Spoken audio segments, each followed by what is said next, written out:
Hello hello ঠিক আছে, তো কলম নিয়ে রেডি হয়ে যাই। আজকে আমরা একটা মজার ক্লাস কিছু থাকে, আমরা যদি বেসিক থেকে বুঝে না পড়ি তাহলে কিন্তু আমরা পরবর্তীতে কনভার্সন গুলো পারবো না। এই জন্য ইটস ভেরি ইম্পর্টেন্ট যে আমরা প্রতিটা ক্লাস মনোযোগ দিয়ে করব। তো যারা যারা ক্লাসে জয়েন করেছো আমি তোমাদের সবাইকে একটা রিকোয়েস্ট করব, এই যে আমরা চেঞ্জিং সেন্টেন্সের ক্লাস নিচ্ছি, আজকে আমাদের প্রথম ক্লাস, ফার্স্ট ক্লাস। ক্লাসে সবাই অ্যাটেন্ড থাকবো, ঠিক আছে? ওকে, তো আমরা খাতা কলম নিয়ে রেডি হলো, সেটা নোট করে ফেলবো না। মিনওয়াইল যদি তোমরা কেউ আমার চেহারা নাম ভুলে যেয়ে থাকো, আমার সাথে প্রথম ক্লাস হয়ে থাকে, আমার নাম হচ্ছে দিবা, এটা আমি দিবা চৌধুরী। তখন একটু স্বাস্থ্য ভালো ছিল, জ্বর টর ছিল না। আমার নাম হচ্ছে দিবা চৌধুরী। মূলত কি কি কভার করব, sentence changing according to meaning, আর কি কি আছে। হ্যাঁ, এখন দেখো অ্যাকর্ডিং টু মিনিং মানে কি। ধরো বাক্যের গঠনগত ভাবে আর একটা হচ্ছে অর্থগত ভাবে, দুই ভাবে। হ্যাঁ, একটা গঠনগত আর একটা অর্থগত, স্ট্রাকচার ওয়াইজ আর একটা হচ্ছে তোমার meaning wise. So structure wise sentence মানে একটা প্রকারভেদ, আর মিনিং ওয়াইজ একটা প্রকারভেদ। মিনিং মানে কি? মিনিং মানে হচ্ছে অর্থ। অর্থ ভেদে বাক্য কত প্রকার আমাকে বলো তো অয়ন। আরমান বলছে আজান দিচ্ছে, আমরা আজানের ব্রেকটা দিব হচ্ছে 7টা বাজে। হ্যাঁ, তার আগে যদি তোমাদের কারো এলাকায় জামাত থাকে, মানে ধরো জামাতে পড়া যাতে মিস না হয়, সো তোমরা তোমাদের এলাকার অনুযায়ী নামাজে চলে যেতে পারো। আপু হচ্ছে মূলত ব্রেকটা দিব 7টা থেকে 7টা 10। ওকে, বাট এর আগে যদি কারো এলাকায় হচ্ছে তোমার আজান দিয়ে দেয়, জামাত শুরু হয়ে যায়, যেহেতু আমরা এখানে সকল জেলার মানুষই মোটামুটি আছি আলহামদুলিল্লাহ, সো আমরা চলে যাব আমাদের সুবিধা অনুযায়ী, নো প্রবলেম। আচ্ছা, অনেকে বলতেছে 5 প্রকার 5 প্রকার 5 প্রকার। অলরাইট, সো দেখো তো, আমরা তো জানি যে সেন্টেন্স ভেদে, আচ্ছা সেন্টেন্স মানে কি এটা তো আমরা জানি, যে অনেকগুলো শব্দ মিলে যখন একটা অর্থবহ বাক্য দেয় সেটাকে আমরা সেন্টেন্স বলি, তাই না? যেমন দিবা, দিবা কিন্তু একটা সেন্টেন্স হতে পারে না। দিবা ক্লাস নিচ্ছে, এটা একটা সেন্টেন্স হতে পারে। তাহলে অর্থভেদে বাক্য হচ্ছে 5 প্রকার, আর গঠন ভেদে 3 প্রকার। 5 প্রকার যেন কোনগুলো? অ্যাসার্টিভ, ইন্টারোগেটিভ, ইম্পারেটিভ, অপটেটিভ এবং এক্সক্লামেটরি।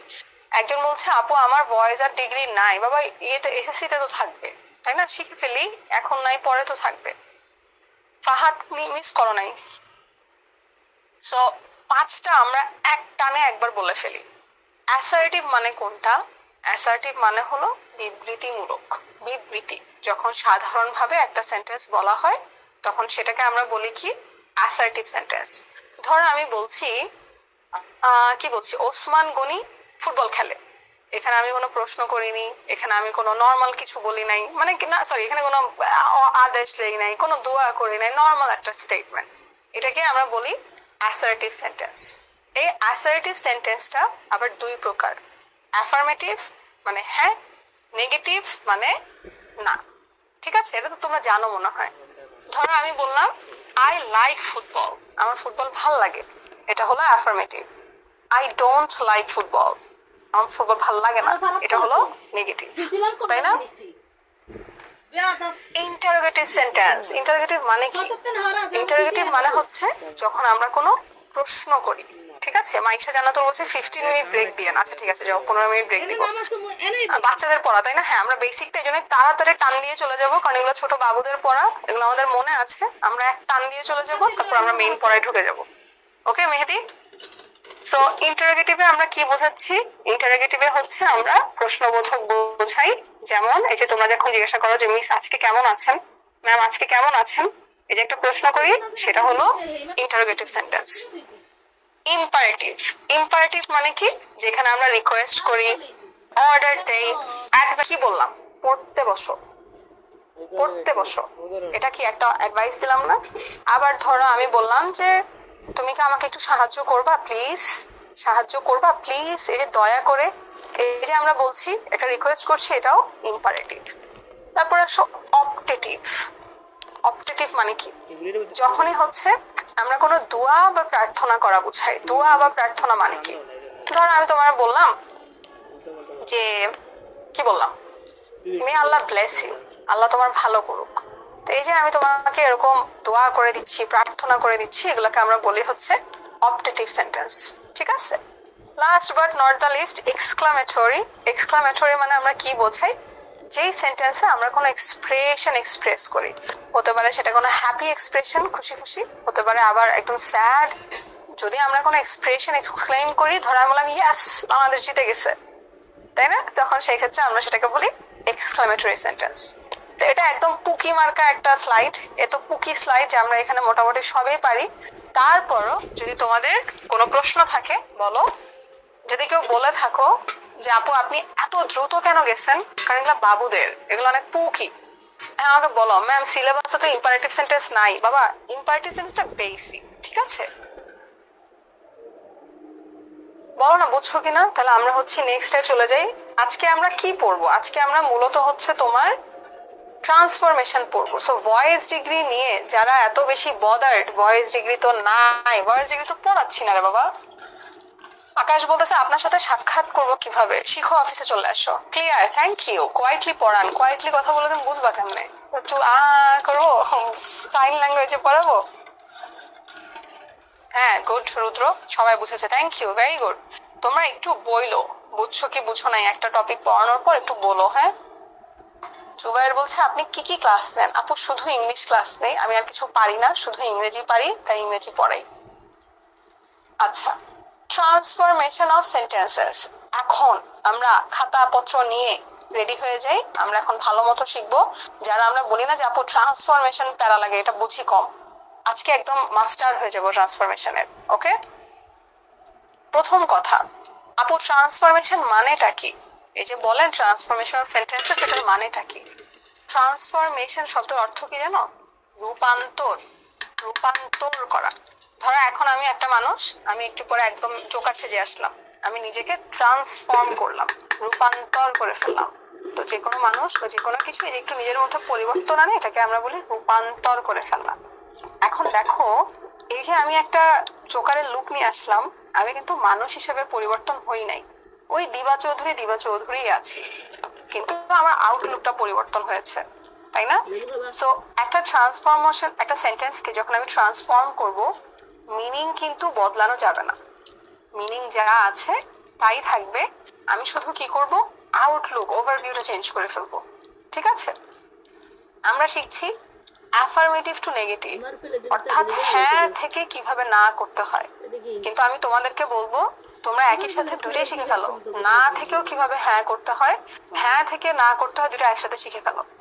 এখন যারা ক্লাসে খাতা নিয়ে বসছো লক্ষ্মী বাচ্চাদের মতো, এখন আমরা কিভাবে হচ্ছে যে যে কোন লিখবো সেই জায়গায় বলে দিন। রাজু, হ্যাঁ রাজু দেখো আপু বলে দিচ্ছি কি বলতেছি, যে আমরা খাতার মধ্যে এক পাশে লিখে ফেলি হচ্ছে অ্যাফার্মেটিভ, আরেক পাশে লিখে ফেলি হচ্ছে নেগেটিভ। যদিও আমার এটা দেখা যাচ্ছে না, এখন এখন মনে হয় দেখা যাবে। হ্যাঁ, এক পাশে অ্যাফার্মেটিভ লিখে ফেলি, এক পাশে নেগেটিভ লিখে ফেলি। তারপর আপু অ্যাফার্মেটিভ যখন বলবো, যতটুকু বলবো শুধু ততটুকু লিখে ফেলো। ঠিক আছে, প্রথম রুলটা দেখো, অনলি বা অ্যালোন যদি থাকে, মেয়ারলি দরকার নাই, অনলি বা অ্যালোন যদি থাকে, হ্যাঁ কোথায় থাকে?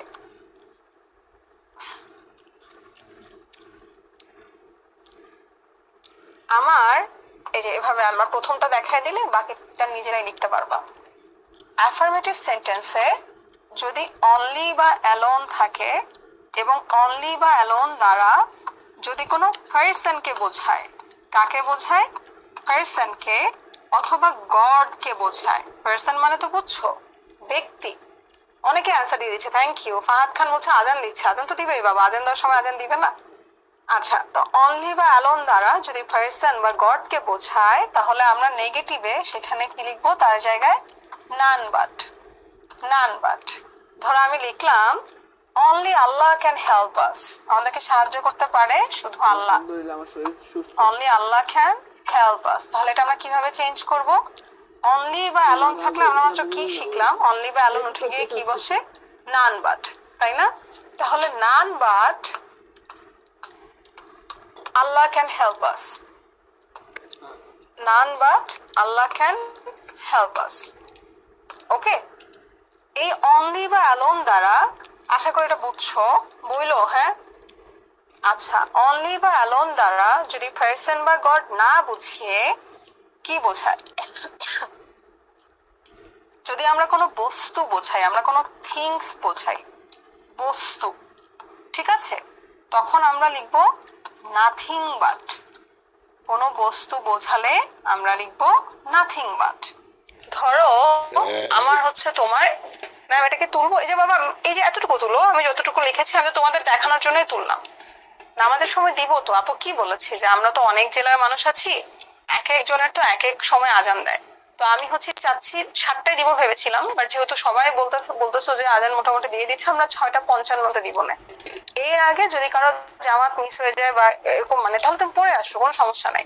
এই 10 মিনিট তুমি এটা দেখলেই হবে। খাতায় এভাবে উঠাও না, এই যে এক পাশে অ্যাফার্মেটিভ এক পাশে নেগেটিভ। রুলগুলো লিখবা বলতে কি, এই যে এইভাবে লিখো 6:55 থেকে ব্রেক দিলে ভালো হতো, দিব, ঠিক আছে। আচ্ছা আরেকটা লিখছে 7:55 ব্রেক দিলে ভালো হতো, ঠিক আছে 7:55 ব্রেক দিব না। ওকে, তাহলে থিংস বোঝালে আমরা কি ব্যবহার করব, নাথিং বাট। ধরো আমি খালি আইসক্রিম খাই, তাহলে আমি কি বলবো, I like only ice cream. Only উঠে গিয়ে কি বসবে, I like nothing but ice cream. Okay, আর যদি অনলি বা অ্যালোন দ্বারা কোনো সংখ্যা মানে নাম্বার বা ডিজিট বোঝাই, তাহলে আমি লিখবো নট মোর দ্যান অথবা নট লেস দ্যান।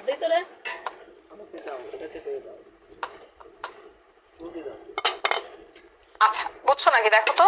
হ্যাঁ good Joydeep, not more than অথবা নট লেস দ্যান। তোমরা একটা ভুল করো, দেন আর দেন, এটা দয়া করে করো না, এটা খুবই পচা ভুল, আমার খুবই পচা লাগে যে এটা কেন ভুল করবো আমরা। দেন মানে তখন, ধরো তুমি আমাকে একটা গল্প বলতেছো, তারপর বললা যে আপু তারপর এটা হইছে, তারপর ওইটা হইছে, ওই তারপর হচ্ছে দেন। আর দেন মানে কি, দেন মানে হতে, দেন মানে চেয়ে, ঠিক আছে। অলরাইট, তাহলে দেখো একসাথে আমরা 3টা শিখে ফেললাম। অনলি বা অ্যালোনে পার্সন থাকলে কি, বস্তু থাকলে কি, আর সংখ্যা থাকলে কি, তাই না? ওকে, অনেকে বলতেছে এগুলা পারি আলহামদুলিল্লাহ, আবার রিভাইজ হয়ে যাচ্ছে, ঠিক আছে। এরপর কি আছে দেখো, আমাদের তাহলে প্রথমটা ডান। তারপরে রুলে আমরা চলে আসি, মাস্ট যখন আমাদের থাকে, মাস্ট বা have to has to, mostly মাস্টই থাকে, so have to has to আপাতত না রাখি। মাস্ট থাকলে আমাদের কি হবে দেখি তো, ক্যান নট বাট বা can not help, can not but বা ক্যান নট হেল্প। আপু কোনটা ইউজ করব, যেটা ইউজ করো সমস্যা নাই, তবে ক্যান নট হেল্প যদি দাও তাহলে ভার্বের সাথে আইএনজি ব্যবহার করতে হবে, ঠিক আছে। ক্যান নট হেল্প যদি দাও তাহলে তোমার আইএনজি ব্যবহার করতে হবে। আর ক্যান নট বাট লিখলে যা আছে তা। ধরো আমি লিখলাম Sami has to finish the project, সামির ভাই কোন একটা প্রজেক্ট শুরু করছে, এটা হচ্ছে তোমার শেষ করতে হবে, তখন আমরা কি লিখলাম, Sami can not help finishing the project. Finishing I N G কোত্থেকে আসলো, যে ক্যান নট হেল্প ছিল। এখানে কি আমরা ক্যান নট বাট ইউজ করা যেত, ইয়েস যেত।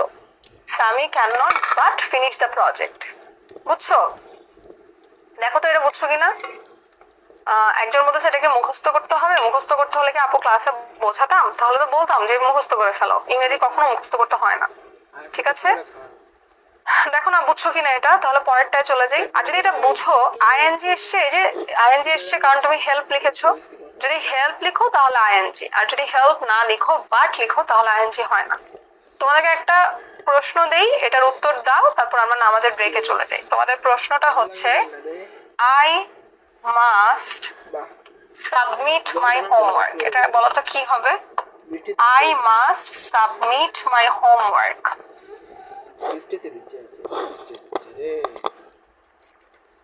বলো তো দেখি কি অবস্থা।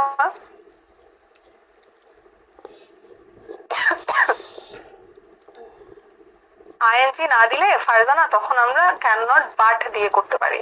এই যে নাফিসা, সংযুক্ত, মোস্তফা, রাশিদ, তাহমিনা, সারিকা, অয়ন, রিয়াদ, অর্ণব, তাইবা সবাই অ্যান্সার দিচ্ছে, মেহজাবিন, শুভজিৎ, সবাই দেখি বাট দিয়ে দিতেছে, হেল্প কেউ দিচ্ছে না। প্রথম প্রথম বৈদ্য, নামটা তো সুন্দর তোমার, অয়ন, সুস্মিতা, সিয়াম, আব্দুল লিখছে, জোস, হাততালি হাততালি, ভেরি গুড, ভেরি নাইস। খুবই ভালো, থ্যাংক ইউ। আরেকজন লিখে যেতেছে ডিগ্রি পড়ান। আজকের ক্লাস হচ্ছে বাবা ট্রান্সফরমেশন। কেন আজকে ক্লাসে ডিগ্রি পড়াবো? যদি আপু বেঁচে থাকি, সুস্থ থাকি, ইনশাল্লাহ আগামী ক্লাসগুলোতে পড়াবো। আজকে এটা করি না, শুরু করি না। তুমি পারো, that's a very good thing. তুমি একটু রিভাইজ করো। অনেকে তো আছে ওদের এই ক্লাসটা বেসিকটা হয় নাই, তাই না? আচ্ছা, আরেকটা লাস্ট একটা রুল পড়ে যাই, যেহেতু আমাদের টাইম আছে। হ্যাঁ, এটা পরে আমাদের ব্রেক। দেখো, বোথ আর অ্যান্ড যদি থাকে, বোথ আর অ্যান্ড মানে বোঝো, বোথ আর অ্যান্ড দুইটা মানেই কিন্তু এটাও ওটাও। হ্যাঁ, সো বোথ এর জায়গায় নট অনলি, আর অ্যান্ড এর জায়গায় বাট অলসো। বোথ এর জায়গায় নট অনলি, অ্যান্ড এর জায়গায় বাট অলসো। বলছে both Talha and Rokib are talented. Both Talha and Rokib are talented. So both এর জায়গায় কি বসতেছে? Not only Talha